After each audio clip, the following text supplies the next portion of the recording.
نحمده ونصلي على رسوله الكريم اما بعد فاعوذ باللہ من الشیطان الرجیم بسم اللہ الرحمن الرحیم۔ ناظرین، بہت سے لوگ یہ سوال پوچھتے ہیں کہ ہمیں کوئی جادو کا طور بتا دیں، ہمارے گھر کے اندر جادو کیا ہے، ہم اس سے کیسے چھٹکارا پا سکتے ہیں؟ تو میرے محترم بھائیو، بہت ہی آسان طریقہ ہے اور سمپل سا طریقہ ہے۔ حدیث سے ثابت ہے، پیارے آقا جناب محمد صلی اللہ علیہ وآلہ وسلم کی حدیثیں ہیں، بہت زیادہ جادو کے بارے میں ملتی ہیں، لیکن میں آپ کے سامنے دو چھوٹی چھوٹی حدیثیں رکھوں گا۔ پیارے آقا جناب محمد صلی اللہ علیہ وآلہ وسلم نے فرمایا کہ تم اپنے گھروں کے اندر سورہ بقرہ کی تلاوت کیا کرو، اپنے گھروں کے اندر سورہ بقرہ کو پڑھا کرو۔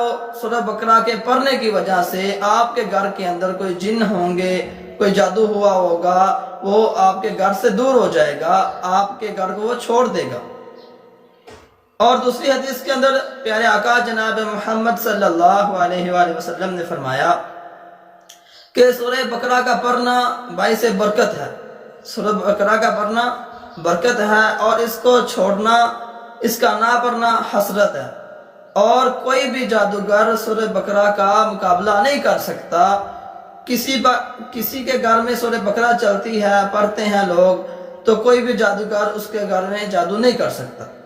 تو میرے محترم بھائیو، دیکھیں کتنا آسان طریقہ ہے۔ اگر آپ پڑھ نہیں سکتے تو اپنے گھر میں چلا دیں، ٹی وی کے اندر لگا دیں، موبائل کے اندر لگا دیں، یعنی اپنے گھر کے اندر سورہ بقرہ کا چلانا لازمی کر لیں، تو انشاءاللہ آپ کے گھر سے جو جادو ہے، جو خبیث جن ہیں، وہ آپ کے گھر کو چھوڑ دیں گے، آپ محفوظ ہو جائیں گے۔ اللہ تعالیٰ سے دعا، اللہ تعالیٰ میں عمل کی توفیق دے۔